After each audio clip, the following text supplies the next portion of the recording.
Hi, I'm Pearl Howie, and this is my podcast, Pearl Escapes Fear of Success, available as a podcast and also on YouTube. And today's episode is episode 12, Something Sacred.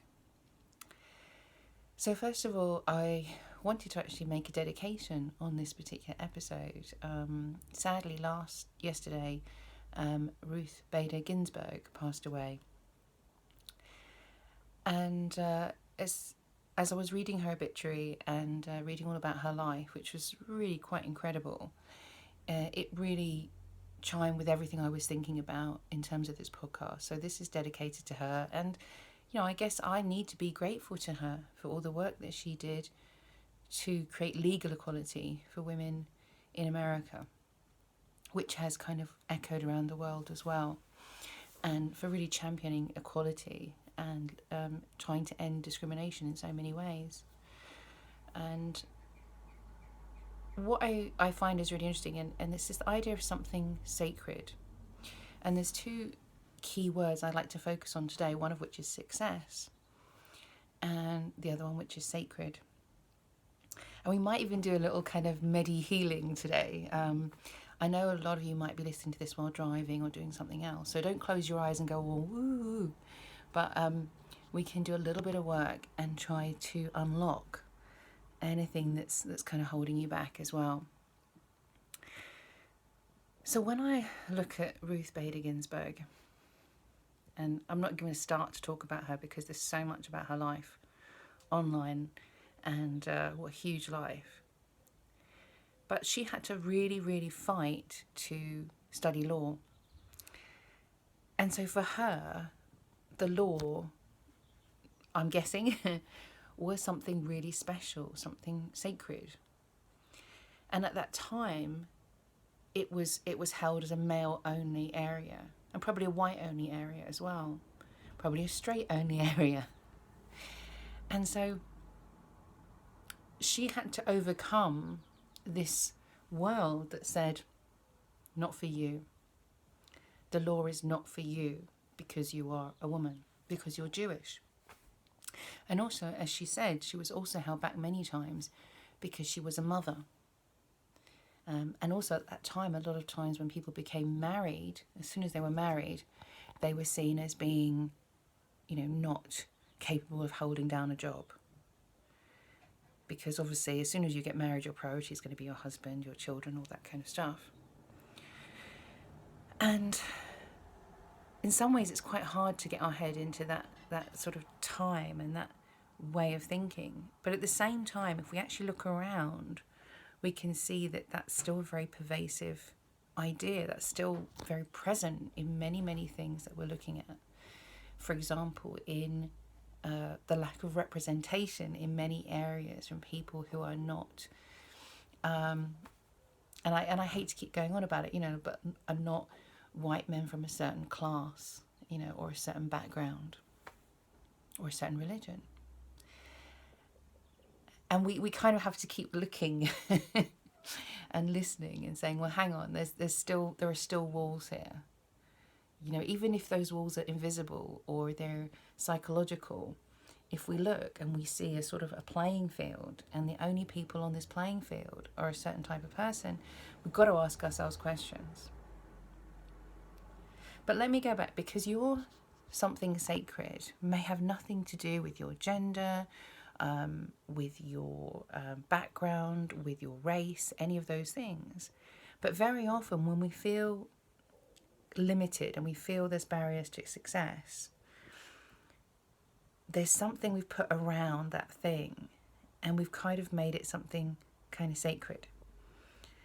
And there's a great textbook example, if you're interested, in the book The Road Less Travelled. So let me just talk about that example. And it was, I think F. Scott Peck was a psychotherapist, I think. And he was counselling a guy who was very, having a lot of difficulty. And one of the things they kept coming back to was his relationship and connection with religion, with spirituality. Now, this is not exclusively about spirituality or religion, but this chap was very negative. He was very negative about religion. And it was one of those things that just seemed to come up. So they worked on it together, and they worked on it together. And finally what they discovered was that this chap, when he was much younger, was a really avid studier of the Bible. He was very passionate about religion. But what happened was his brothers, as brothers sometimes do, and sisters sometimes do as well, family members sometimes do, used that passion to ridicule him. And that happens a lot with teenagers, you know. And you can see when you see a teenager, and so often you ask them, what are you into? What do you like about them? Nothing. Don't care about anything. Because unfortunately, very often when people are seen to care about something, people will attack it. Somebody will attack that. And so with this chap, not only did he start to push down that passion for religion and even hide it from himself, he did it to protect himself from the ridicule, but he also did it to protect the religion, because it was so painful to him to have something so sacred, his religion, being abused.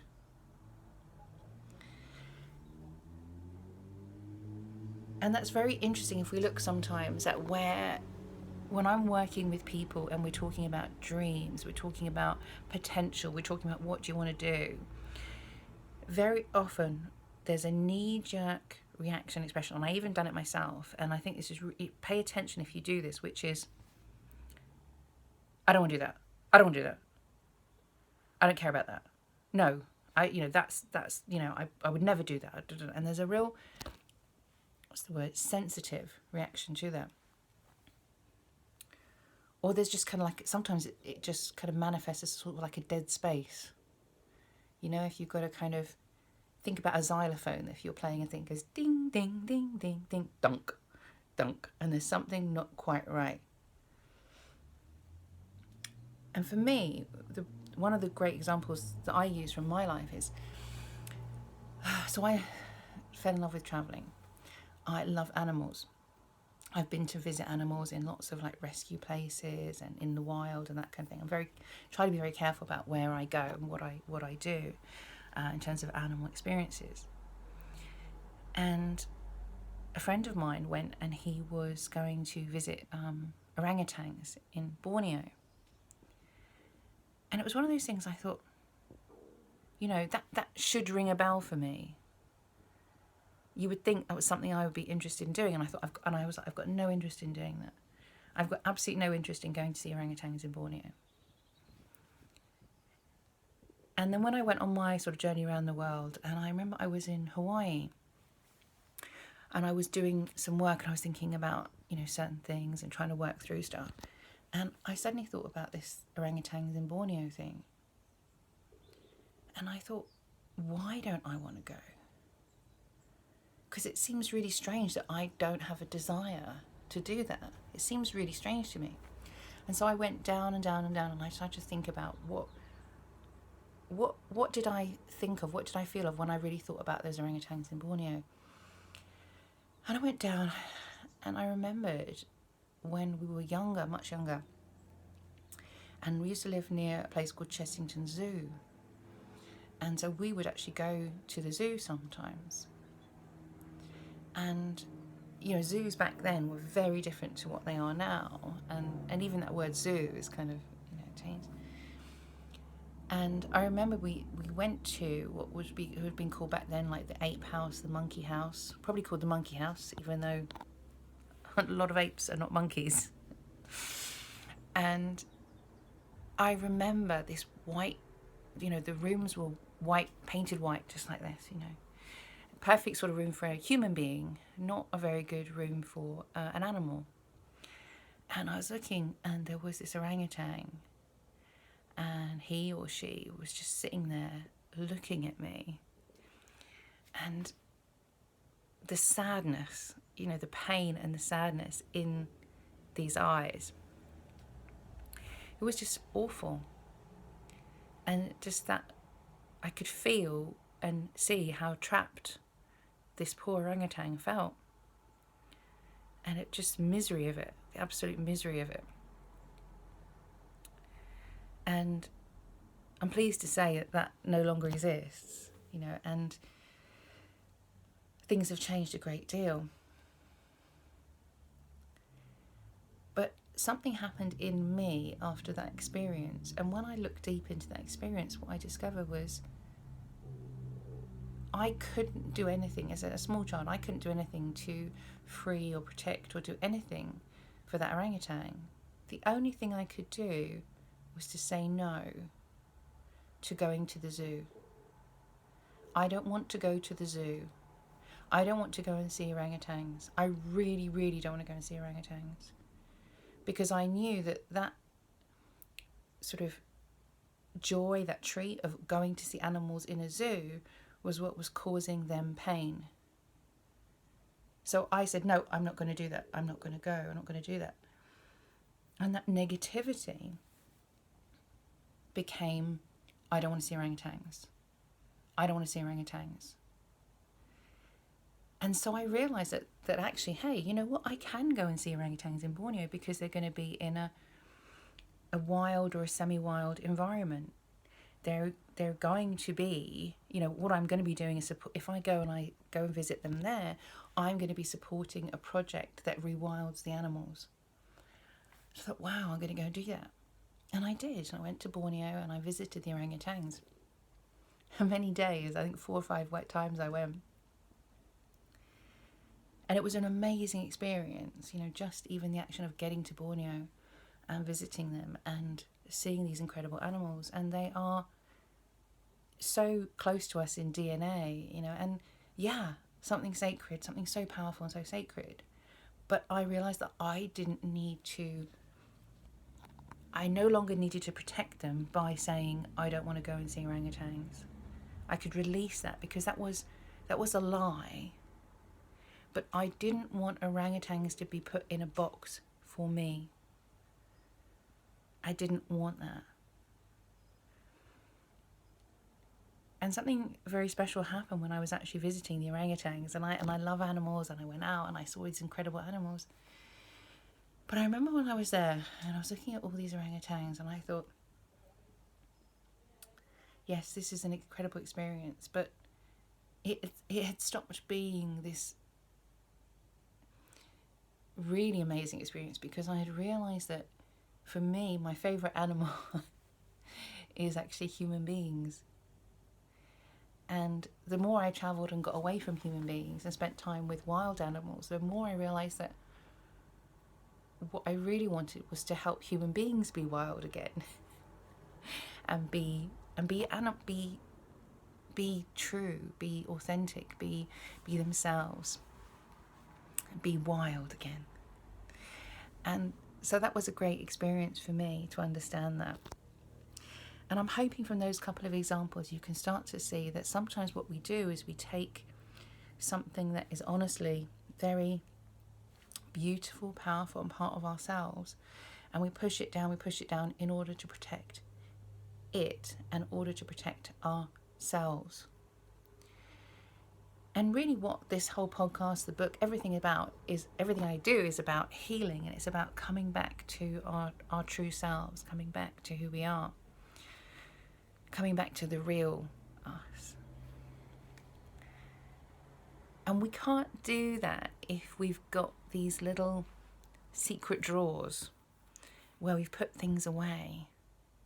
And I always say sometimes it's like we put things away like a passport. You hide it somewhere and then you want to go somewhere and do something, and that passport is hidden, it's tucked away, and we can't find it again. So we have to kind of go through everything and pull those things out of the drawer, and we have to sort of use it and we have to find it, we have to use it. So just looking very quickly, what I'd like to do is just, if you've got a moment, and you can do this while you're driving, let's not get too meditative about it, but just think about that word sacred and what pops into your mind when you think about the word sacred. Now, chances are there's more than one thing. Chances are there are a lot of different things. And sometimes we put things away because the world says you can only be one thing. You know, if you, if you're a lawyer, or if you're an academic, you haven't got time to have a family. Or, if you're sporty, you can't be top of the class, or something like that. And so it's about releasing and letting go of the fact that maybe once upon a time we had to make a choice. For me, even a few years ago, I had to give up Zumba because I needed to go and do some other things. And so it's a great joy to allow that back into my life and to embrace and enjoy that now. And sometimes we do have to just focus on one thing at a time. But that doesn't mean to say that we can't be all things. And that's one of the things that I'm sort of healing in my life at the moment, to say, well, you know what, I can be a speaker, I can be a writer, I can be a teacher, I can be a Zumba teacher, I can be a carer, I can cook things, and I can be a friend, I can have a romantic life, I can have this, I don't have to limit myself. I don't have to have just one thing in my life. And so it's really looking at that something sacred. And sometimes what we do need to do is let go of that something sacred, just to remember what other sacred things are in our life as well. And I think that's the thing, when I talk about success, success is a word that's been used. And here's a great word as well. When you're talking about something sacred, here's the thing. A lot of us have what we might call religious scars, religious wounds. And this is something that's very important. So, for example, we may have had religion used against us in the past. And this might be very common for a lot of people who may be gay. So, for example, when they were growing up or when they first came out, people may have used a religious argument to hurt them, to say you're not right, you're not following God's will or whatever.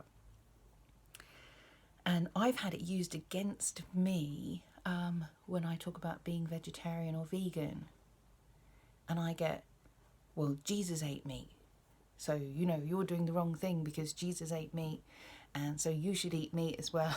This kind of thing. And I tend to smile and nod because it's usually much older people that say this to me, and I do not want to get into an argument. And I just think it's not worth it. But what I would say to you guys who are my friends is that sometimes the reaction to, the desire to be vegan or vegetarian also comes from a reaction to modern farming methods, which are not what was around when Jesus was eating meat. It's quite a different world now, But there are other things, there are other reasons people will use religion in quite horrible ways at times, and I don't want to go into all the examples of that. And for some of us, when we see somebody standing up, talking, being a preacher, whatever, it's not a joyous thing for us because we see somebody that we're scared of. We see somebody who was in a position of authority or trust when we were younger, who may not have upheld that trust, who may not have acted in a responsible or a good way.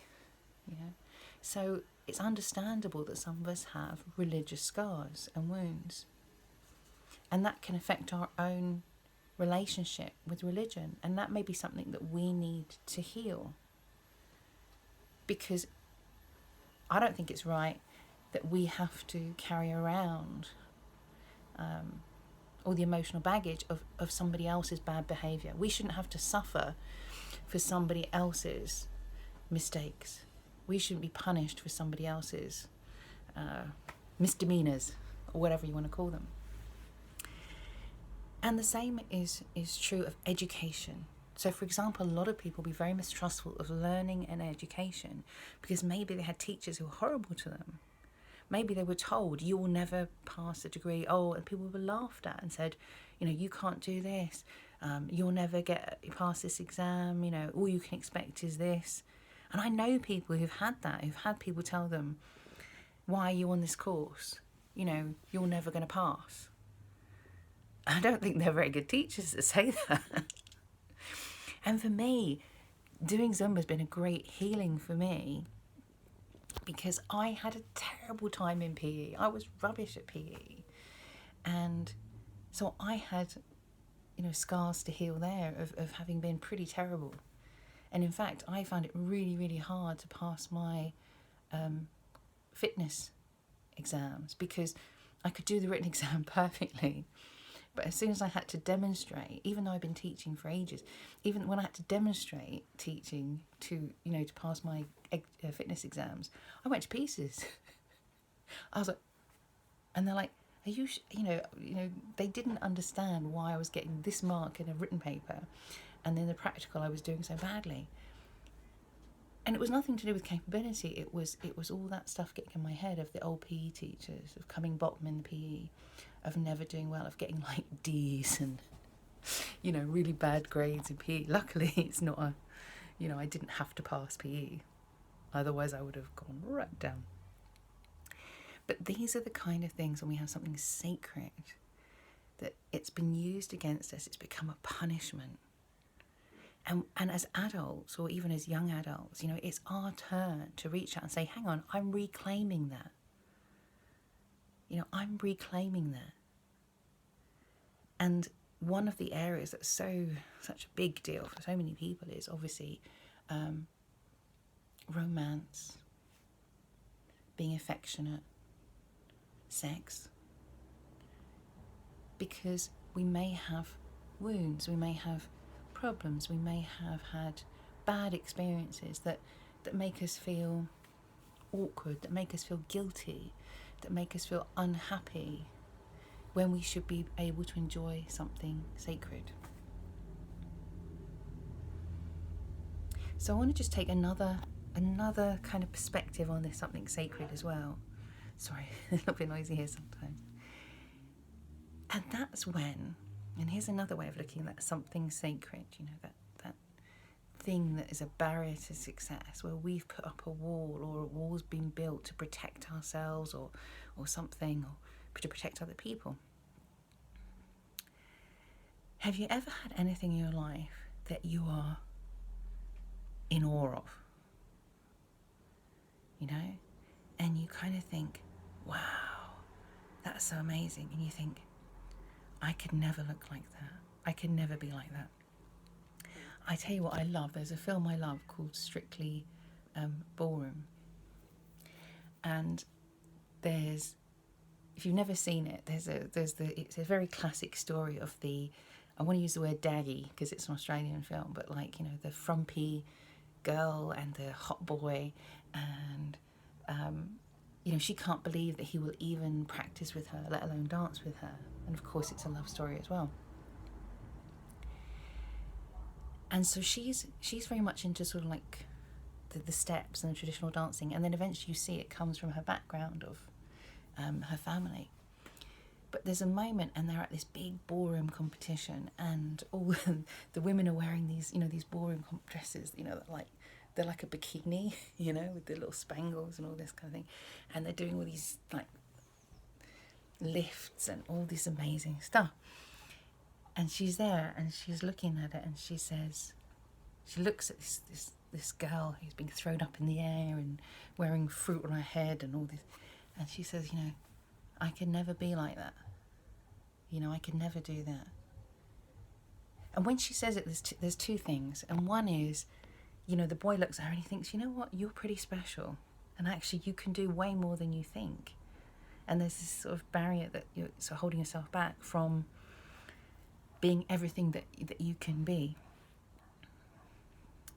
But there's another thing, and he looks again at this world that's been created again, and he looks at it and he thinks, do you want to be like that? Is that what dancing is really about? Is that what ballroom's really about? Because the film isn't just about, somebody winning a prize or whatever.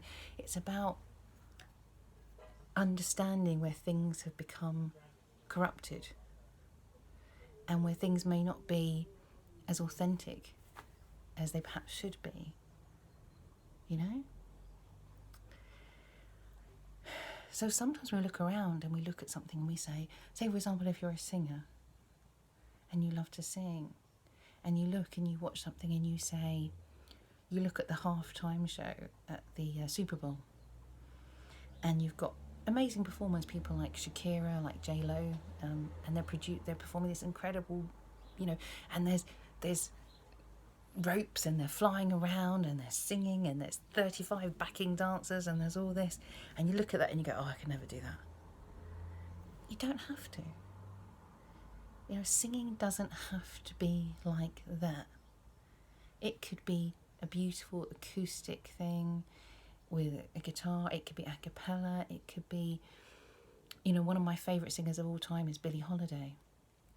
And if you ever listen to any of the old recordings, the way they were done way back then, and there's that crackle on the record and there's all this, but even so, you can still hear this incredible voice coming through, and the emotion and the passion, and just something that makes me go nuts when I hear someone like Billie Holiday or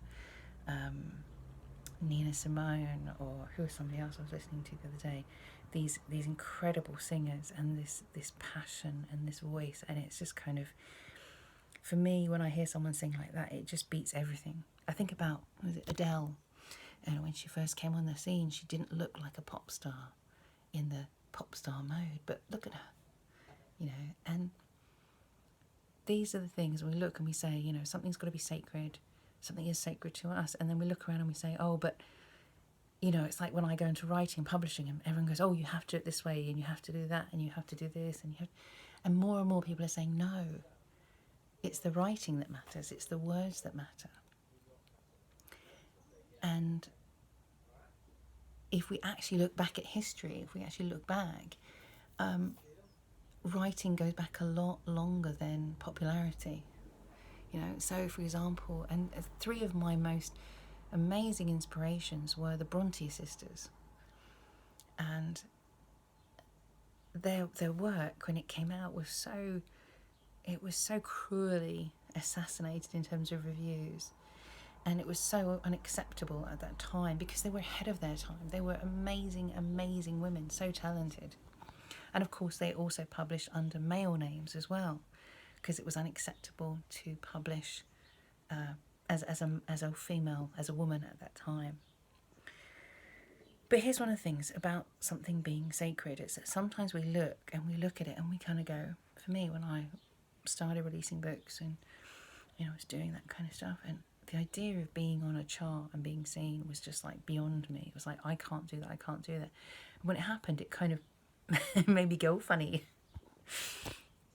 And a lot of that was about, other areas and other things. And for me, it was like, oh, there's something sacred about a book and about writing and a library. And I walk into a library or bookshop and I see these books, and inside me there's this powerful, powerful desire to have my book, like that, sitting on the table and everything and all this. And yet at the same time, it's that feeling of like, oh, that couldn't possibly be me. This is something too special, too sacred. For me to do it, for me to be doing that, just doesn't seem,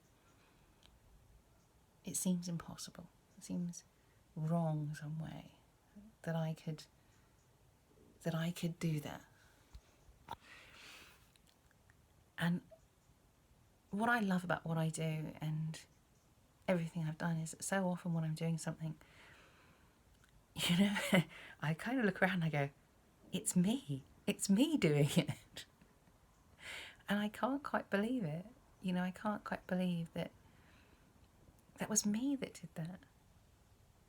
That was me that did this thing. And once I start to let go of all those lies, and they are lies, you know, the lies of I'm not good enough, the lies of this is too difficult, the lies of no one will buy my book, no one will come to my classes, no one will trust me enough. These are lies. And it's just so wonderful when we embrace that something sacred. So, for example, you know, for me, going to see those orangutans in Borneo is a huge healing experience. But one of the things that happened as well is at that time, because I was doing this thing of, you know, following my dreams, saying, right, you know, what do I want to go? What do I want to do? I was doing my bucket list. And one of the things on my list was going to see gorillas in Africa. And I really looked at that. And I thought, you know, I love gorillas. They are so close to us in DNA that we're so connected. And I've had amazing experiences seeing gorillas in, I think it's Howlett's down in, I think it's in Kent. Amazing, they have a huge gorilla area. And they actually send the gorillas back to Africa if they can.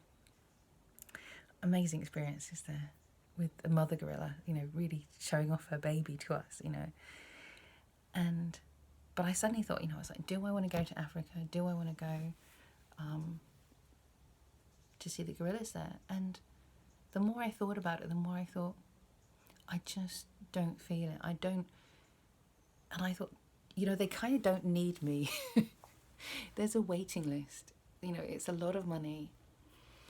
And I felt really good about going to see the orangutans because it's actually quite a small place. There's not that many people that go. You know, you can go twice. There's 2 times a day you can go. And sometimes I would go twice a day. And I got to know the keepers, not keepers, guards, you know, because it's not like they're being kept. They're all living wild, semi-wild. And they would say, I would turn up and they go, oh, thank you so much for coming. Thank you so much for coming. Because we need the money to keep buying the food. We need the money to keep this going. And I felt good about that. But I just thought with gorillas, I thought, you know what, I've done the orangutans. And that's what I needed to do. And I don't need to do both. And that's another thing as well, is I don't want to ever kind of teach you something that's about, you know, all these things like you have to go all in, you have to do everything you ever dream of with that. Because sometimes, you know, if you have 5 experiences or things you want to do on your wish list, on your bucket list, when you do 1 or you do 2, that's kind of enough. You know, I've done that. Yeah, that's okay. On to the next one. There's always something else. And as we've seen this year, sometimes it's just really important to get back, to get home, you know, to get to where you're supposed to be next time for the next thing. And I suppose for me, you know, sitting here, I look around at all the things I've done and I'm so grateful that I've had these big experiences. And I can't, as I say, I can't believe, like, you know, that's me.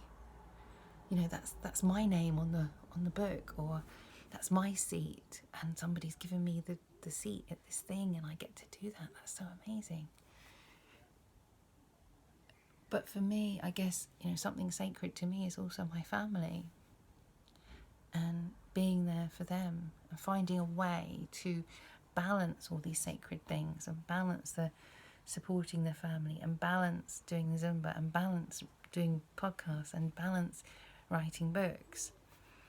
And that balance is sometimes, you know, the sacred thing that we need to find, because it seems so impossible to be doing all these things. And sometimes we do have to let go of something for a while in order to come back to it, you know, when we can. We can't do everything at once. Anyway, thank you so much. It's been so lovely to chat with you. I really hope this helps. Please do drop me a line if you've got any questions or problems, pearl@pearlescapes.co.uk.